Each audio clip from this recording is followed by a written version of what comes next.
I'm Allie. Join me in creating these lovely brick stitch earrings featuring 3 different stitches in one. So make sure you stay tuned. If you need any supplies, go ahead and look below the description in this video and you'll be able to get links to shop with us online. So to get started on this bead weaving project, you want to have 10 pearls. These are 6mm pearls. You can easily do this with 4mm, which is why this is great. I actually have a 4mm version sitting here from just some random box supplies collections. I'm going to be using the Potomac pearls in the sand color, and again using 5 per earring.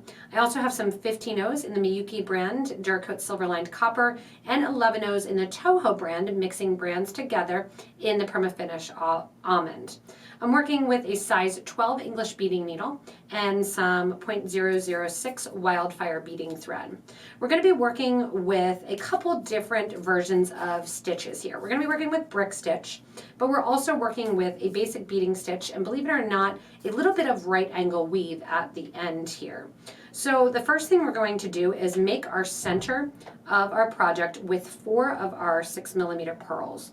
And you'll notice that I do not have a stop bead on. We're going to tie this into a rounded section, which is going to give us that nice little diamond shape in the middle. Beads go on.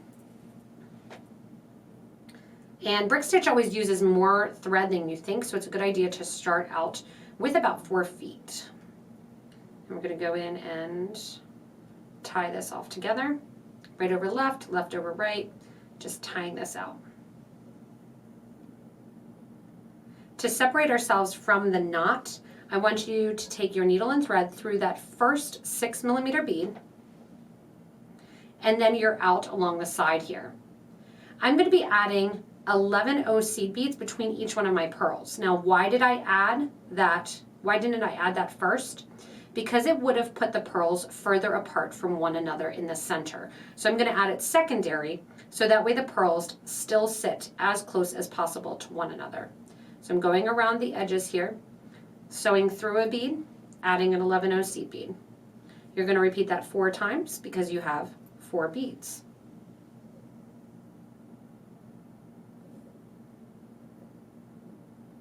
That gets us, once you're done, that simple start to the piece. What I love about this technique here, this is actually right angle weave, is that it can stop at any point. So even this is a great little earring if you don't want to go on and continue. From here, I want you to sew through that first 11-O seed bead that you added, and then get ready to add 15-O's along the outer edge, connecting from one seed bead to the other. Once you're coming out of that 11-O seed bead, like I said, it's time to add the 15s. We're going to be adding 10 of our 15-O seed beads that are going to sit between each one of our 11-O's. So we're done going through the pearls and we're just arching over them with 10 of our seed beads.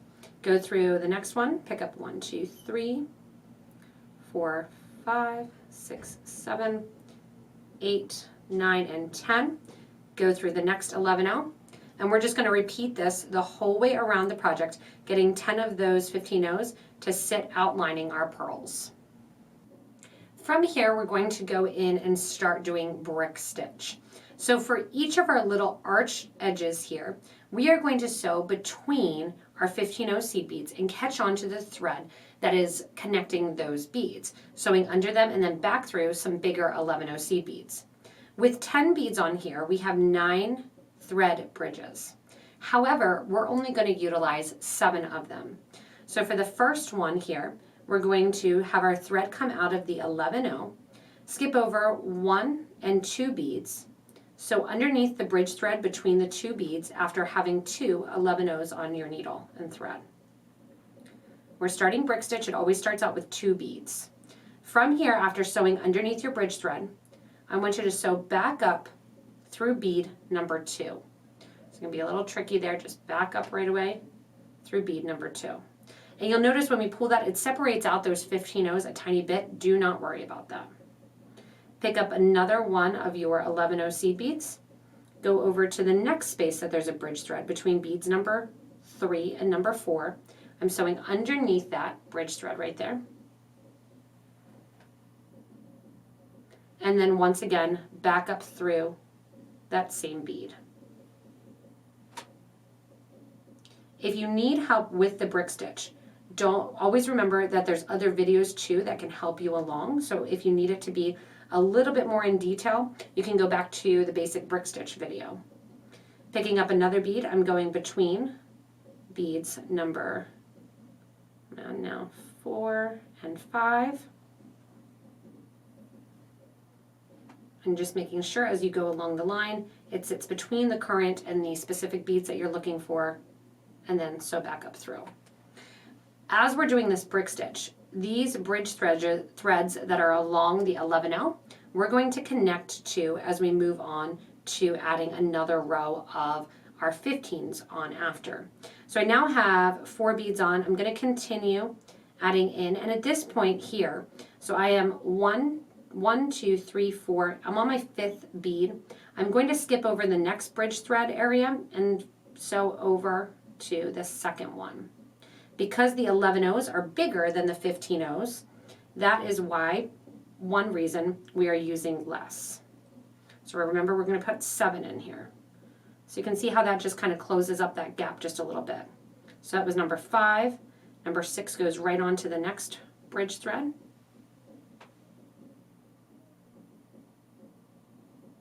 And on. And then as we do number 7, you're going to be sewing into, skipping over 1 and sewing into the second to last. Or sorry, the last bridge thread between the last 2 beads. From here then, we are going to arch over and do the second one. We're going to arch over by utilizing a 15-0 seed bead and then an 11-0. So underneath the next arch of beads, sewing between beads 1 and beads 2. If your thread does not want to sit there, just move it along the line, letting go a little bit and giving a little slack, and then moving it into place. And there you go. I'm going to continue around the whole piece, adding in my groups of 7, so that's number 1. I'm going to continue on with 6 more, do the connector, 6 more, or 7 more. So again, just every time you're right near one of those 11-0s, you're going to put a 15-0 to connect that arching section. When you get back to the start here and you finish your last arch of 7, you're going to pick up one of your 15-0s on your needle, go into and down bead number 1. Because remember, when you start brick stitch, we started with 2 beads. So that first bead doesn't really want to even sit correctly. We're going to make that happen. Adding in that 15-0, I go through the 11-0, and I'm sewing underneath the bridge thread between beads 1 and 2 of the first arch that we came across. So I'm locking this one back into place then by going back up through bead number 1. Once I do that, I take my fingers and make sure that the whole project is not too tight. So I'm kind of laying it down, making sure that there's plenty of room. If you have a lot of space between your beads, you may only have room for 6. If you're using Miyuki, definitely 7. Toho happens to be a little bit bigger, so between 6 and 7. I did 7 for my whole item here. From here, we're coming out of this one first 11-0, and we're going to continue doing another grouping here of brick stitch along the outer edge. This time with our brick stitch, I want you to add 3 beads onto your needle. That's beads 1 and 2 plus a bead in the center. We're going to skip over right there to that first bridge thread and sew underneath. Sew back up through bead number 2, and that bead that sits in the middle between beads 1 and 2, that little extra bead there, is going to sit up just like a little picot trim. Adding in from now on, 2 beads go on, your bead number 1, but before that is that bead that's going to create the arch. So underneath the next bridge thread, and this time when you're sewing under the bridge thread, you have a really good view and vantage point because it's a bigger bead. Sew back up through bead number 2 that you just added.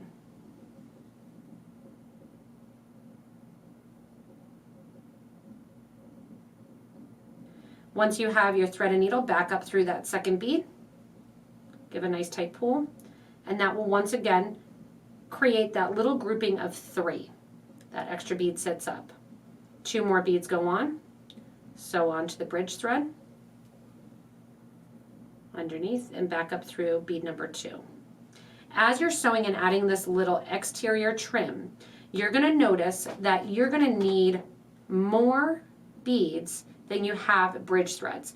Because like we had originally, we had 10 beads, 9 bridge threads, but we only used 7 because we were going bigger. Now we're going smaller. With 7 beads, we only have 6 bridge threads. However, we need about 10. So you're going to have spaces where you share the bridge thread. So this is the same bridge thread that I used for the previous one. I'm going to use this again for this next one. So back up through. And that 15-0 that we put on first just works to hide the thread and sit nice right there on the outer edge. As you go further, that exterior bead will sit out nicer and nicer, creating almost a right angle weave or a picot trim look.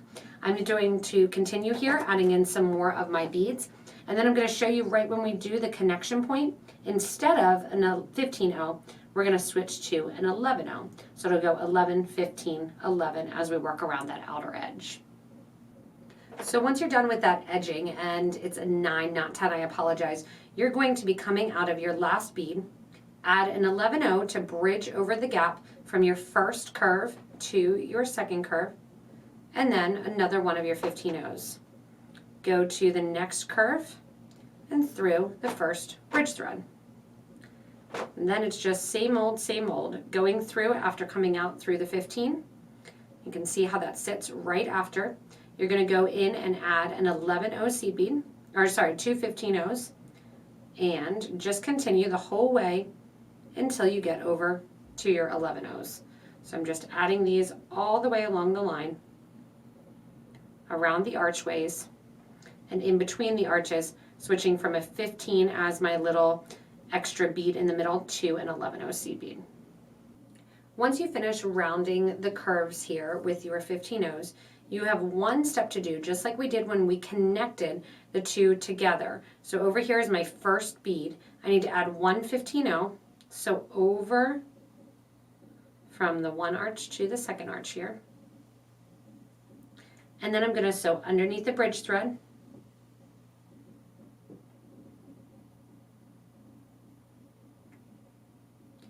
And then back up through to get that last bead in place. Once you have that last bead in place, right there, you can flip over, and you can see that beautiful shape that was made. Now what we need to do is get our wire guard on. Now the wire guard that is going to go on here is going to sit at the corner of one of our peaks. So our thread is currently out the exterior. I'm going to go ahead and feed it down through the brick stitch along the edges here, catching on then down through the 11-0s that sit below it.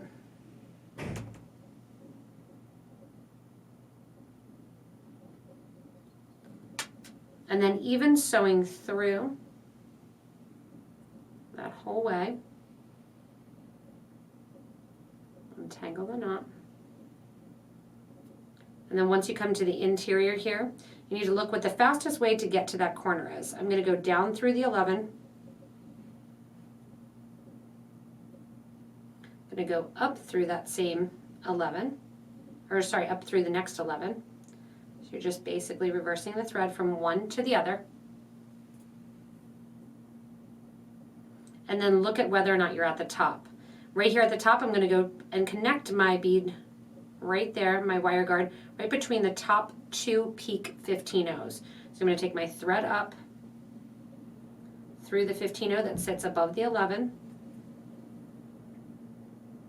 through that top peak 15-0 towards the other one, so towards those two. And what that is going to allow me to do is to get my wire guard, go up through the piece, down through the other side of the wire guard,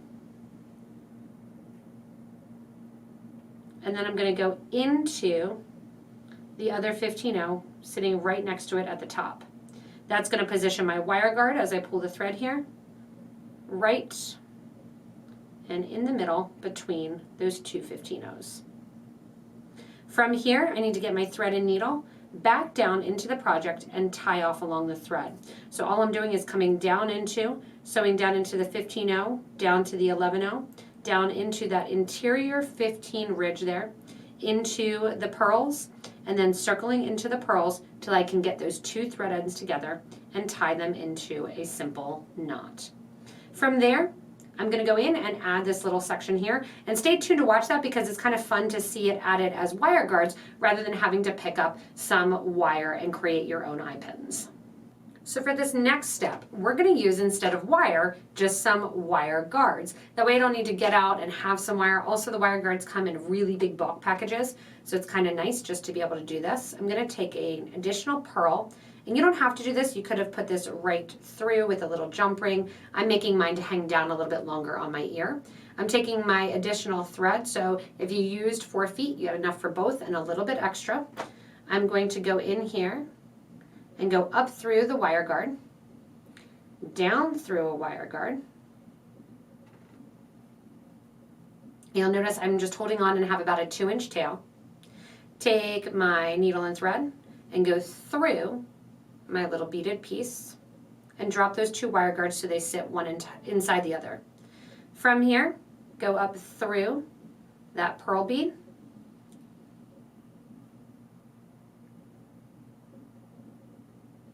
and one thing I like to do with the wire protectors or the wire guards, if I'm using them in this manner, is just take a needle nose pliers and kind of pinch them together. I want them to sit closer. So see how that gets pinched together there? From here, I just have to connect to the top. So you're going to grab an additional wire guard. So through that wire guard,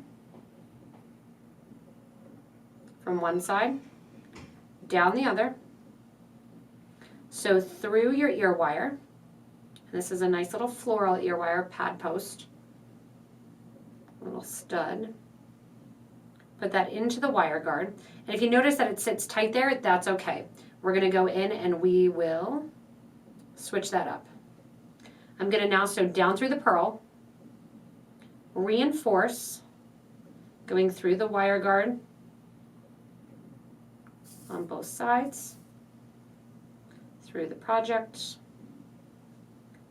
Oops, not around the project, just through.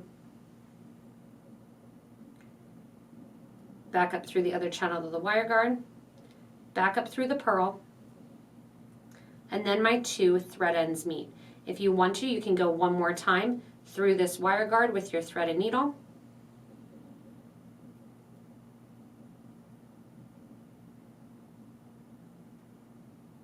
Making sure your thread is always sitting in that wire guard. Go down through the wire guard on the opposite side. And guess what? Now our thread ends are together. Our sand pearls match the beige thread almost perfectly. And all I have to do, after making sure that I don't have a lot of extra thread showing, is tie those 2 together. So it's a really great way to just use the materials that are on hand, especially if you don't have any wire. If you do have wire, I would suggest using a 20 gauge to make an eye pin above and below when you're working on it. Once you have your knots here, again, it really matches the purl, but if you want to, you can take your needle and thread, sew through the purl, and I still have yet to pinch the top one. I'm going to go through the purl here. I can get around my knot. Bring your needle and thread out the opposite end. Pull that thread knot down into your purl a little bit, and then burn off the 2 thread ends to complete your earrings. So if you're using the same wire guards in the ear wire, you can see how it doesn't quite sit at the top because of the hole of the ear wire. So how did I solve that? Number 1, I'm going to go into this last wire guard here and pinch that together, making that just like the other one where it pinches that same area. Now I'm going to take my pliers and just squeeze a tiny bit my wire guard together at the top. That's going to force that back open, close it back up, and then your ear wire will sit nice and at the top. Thanks so much for watching these earrings. Remember, if you need any of the supplies, go ahead and look below the video in the description to get links for all the supplies listed that you need. Remember also, you can give a little thumbs up. You can also subscribe if you haven't yet, and comment below any color changes that you're making or any additional stitches that you love to add to this brick stitch or this very simple base. Remember also, stay tuned for the next video, and happy beading.